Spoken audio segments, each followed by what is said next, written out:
নমস্কার বন্ধুরা, আমি রূপা। আমার ইউটিউব চ্যানেলে তোমাদের সকলকে জানাই অনেক অনেক স্বাগত। তো বন্ধুরা, তোমরা কেমন আছো? আশা করছি যে যেখান থেকেই দেখছো সকলেই খুব ভালো আছো। তো আজকের দিনটা ছিল কোনো এক শনিবার। তো এই ভিডিওটা কিন্তু আমি একটু লেটে পোস্ট করছি, তো এডিটের অভাবে দিতে পারিনি। তো এখন দেখো বাড়িতে পুজো হবে, তো এখানে ফল টল এনে রাখা হয়েছে। তো শনিবার দিনে তোমরা জানো এই দিনে কিন্তু বারের পুজো হয়। তো এই শ্রাবণ মাসেই আমার ঠাম্মা শাশুড়ি বারের কোনো এক শনিবারে বারের পুজো করতেন। তো সেটা আমার শাশুড়ি মা করেন। তো এই যে দেখো কাকু স্কুলে যাবে, তো নাতির সাথে একটু দেখা করতে এসছে। আর আমি এসছি আমার বাড়ির পাশের এই যে দোকানে। এখানে এসে একটু শাড়ি ঠাড়িগুলো দেখছিলাম, কেন কি পুজোর দিনে একটু নতুন শাড়ি পরতে কিন্তু খুব ভালোই লাগে। আর তার সাথে যদি হয় একটু সাদা লালের আভা, তো সেটা কিন্তু আরোই সুন্দর লাগে। তো এখানে কিন্তু কাকিমা, দিদি, মা ও আমার জন্য একটা শাড়ি, তো মোট 4টে শাড়ি কিন্তু এখান থেকে পছন্দ করে নিয়েছি। তো দিদি আসলে দিদিকে দেখাবো যে দিদির কোনটা পছন্দ। তো এটা মায়ের জন্য নেওয়া হয়েছে। পরে আরেকটা শাড়ি, এখানে 3টে শাড়ি নেওয়া হয়েছে, কাকিমারটা কিন্তু পরে আনা হয়েছিল। তো আমার এই শাড়িটা বেশ পছন্দ, এই সাদার মধ্যে লালেরটা। তো ওটা আমি বললাম দিদি এটা আমি নেব, এই দুটোর মধ্যে দেখো তুমি কোনটা নেবে। তো দিদি বলল যে দেখো আমি খুলে দেখাচ্ছি কোন শাড়িটা। তোমরা কিন্তু কমেন্টে জানিও যে কোন শাড়িটা সবথেকে বেশি ভালো লাগছিল। এই যে দিদি যেটা দেখছে, এরকম একটা শাড়ি না আমার এর আগে আমি পরেছি। তো এই বারের পুজো উপলক্ষেই আমি কিনেছিলাম। তো দেখো তো এই জন্য আমি আর এই শাড়িটা এবার আর নিলাম না। তো দিদি বলছে আমার এই শাড়িটাই বেশি পছন্দ হয়েছে। তাহলে আমি ঠিক আছে, তাহলে তুমি এটাই নাও, তাহলে মা ওটা নেবে। তো মাও গিয়ে দোকানে পরে পছন্দ করেছিল, ওনারও এটাই পছন্দ।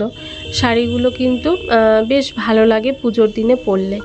তো আমার প্রচণ্ড ঠান্ডা জ্বর দুটোই একসাথে, তো তার জন্য কিন্তু গলার ভয়েসটা একটু অন্যরকম লাগছে। তো তার জন্য তোমাদের কাছে আমি আগে থেকেই ক্ষমা চেয়ে নিচ্ছি।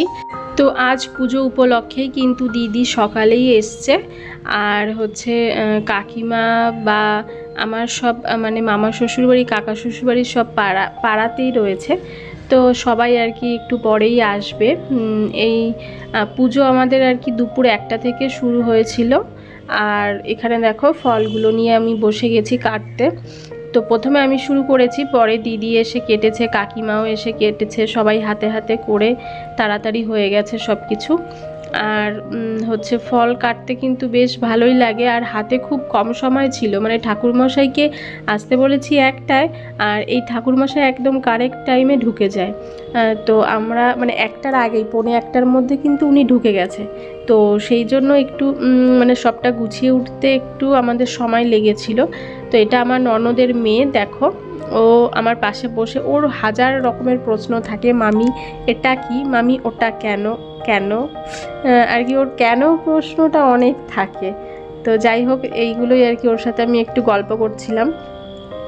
তো ও বলছে, আমাকে বলছে যে শশাটাকে ভালো করে পেছনটা এরম করে ঘষো, তাহলে তিতো থাকলে বেরিয়ে যাবে। বললাম এত প্রসাদ অত ঘষে ঘষে আর কি সেটাকে করা যায়। আর আমার মেয়ের বাড়িতে কোনো অনুষ্ঠান হলে ওর পাত্তাই থাকে না, ও আরও সেদিনকে যেন হাওয়া হয়ে যায় কোথায়, মানে ওকে আর দেখাই যায় না।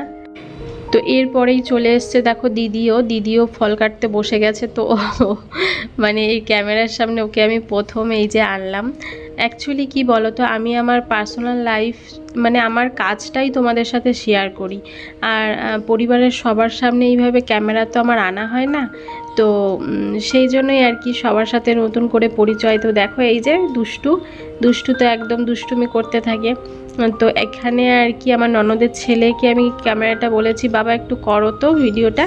তো ও আর কি নানানভাবে এদিক ওদিক ঘুরিয়ে ঘুরিয়ে করছিল, একবার লম্বা, তো ওকে আমি বললাম এইভাবে হবে না, এইভাবে ধরো। তো ওই আর কি প্রথম হলে যা হয়, ঠিক বুঝতে পারছিল না যে ক্যামেরাটা ঠিক কীভাবে ধরবে। তো দেখো আমরা কিন্তু এখানে সব ফলগুলোকে কাটিনি, কেন কি এত আগে যদি ফলটা সব কেটে নিই তাহলে মানে কালো কালো হতে থাকে। তো ঠাকুরের কাছে দেওয়ার জন্য ততটাই কেটেছি, পরে আবার যখন দেব তখন কেটে নেব। আমার পেছনে যে বসেছিল এটা কিন্তু আমার বরের আর কি বন্ধুর বউ, তো ওনাদেরও নেমন্তন্ন ছিল, তো চলে এসেছে। আমি কোনো রকমে তাড়াতাড়ি করে শাড়িটা পরে চলে এসেছি, মানে ঠাকুরমশাই এসে উনি নিজেই গোছাতে শুরু করে দিয়েছে, তো শাড়িটাও ঠিকঠাক করে আমি পরতেও পারিনি। তো যাই হোক, পুজোটা দেব এই জন্যই আর কি নতুন শাড়ি পরা। তো এখানে দেখো এখনও সব কিছু এনে গোছানো হয়নি। আর এই দুষ্টু সারাদিন শুধু একার মতোই খেলে যায়। ও যখন শরীর ভালো থাকে ওর আর কোনো কিছুই সমস্যা হয় না, ও নিজের মতোই খেলতে পছন্দ করে। আর এই দিন এসেছিল ওর পিসির ছেলে, মানে ওর দাদা, তো ওর দাদাকে পেলে ওর আর কিছু লাগে না, সারাদিন ওর দাদার কোলে, ওর খাওয়াও লাগে না, মানে এরকম ব্যাপার। তো দেখো এই বাড়ির পুজো যদিও জানো তোমরা সবাই, যেটা বাড়ির বাইরে করতে হয়। আর আমাদের বাড়িতে কিন্তু একটুও জায়গা নেই, মানে আমাদের বাড়িটুকুই জায়গা যেখানে আমরা বাইরে কোথায় করব। তো আমাদের বাড়ির সামনে একটুখানি একটুকু জায়গা আছে, তো সেখানেই আর কি করছি। যেমন আছে সেইভাবেই আর কি মানিয়ে চলতে হবে, এটাই আর কি।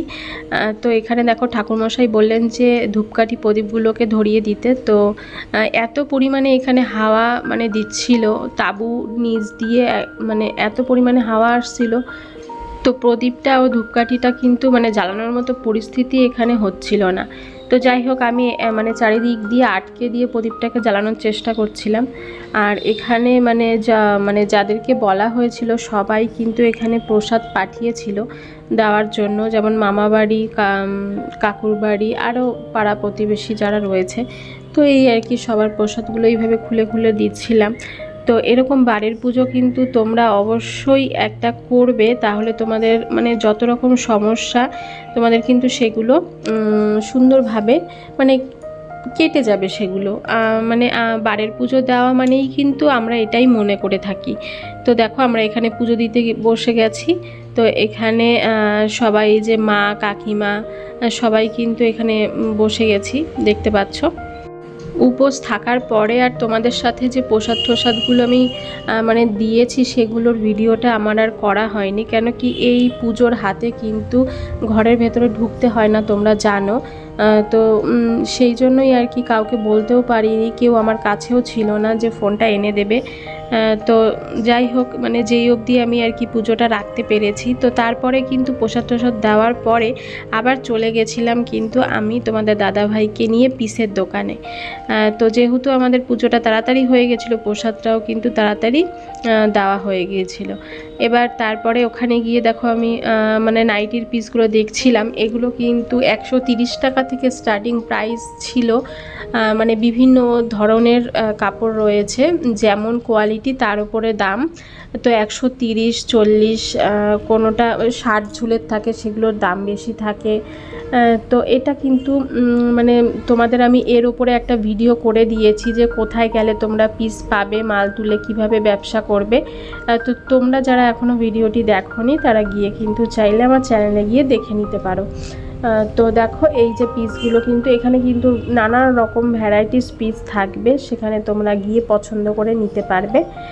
আর দেখো পিসগুলো বেশ ভালো, বিভিন্ন ধরনের নাইটি ছিল। তো এখানে আমি তারপরে রাত্রেবেলায় এসে কিন্তু একটা চুড়িদারও কাটিং করেছি।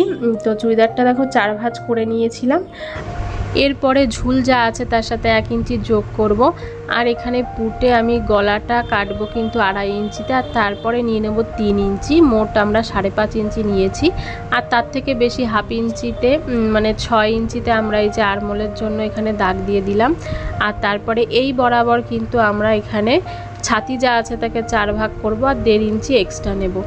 এবার ওপর থেকে দেখো এই যে একটা বক্স করে নিয়ে এখানে 1.5 ইঞ্চিতে আমরা রাউন্ড শেপ দিয়ে এখানে কিন্তু আরমোলের শেপটা দিয়ে দিলাম। এবার এখান থেকে 7 ইঞ্চি নিচে একটা দাগ দিয়ে এখানে আমাদের পেটের যা মাপ রয়েছে সেটাকেও 4 ভাগ করে 1 ভাগ নেব আর 1.5 ইঞ্চি এক্সট্রা। এখান থেকে আরও 7 ইঞ্চি নিচে আরও একটা দাগ দিয়ে এখানেও আমাদের কোমরের যা মাপ রয়েছে তাকেও 4 ভাগ করে আরও 1.5 ইঞ্চি এক্সট্রা নিয়ে এইভাবে সব দাগগুলোকে মিলিয়ে দেব।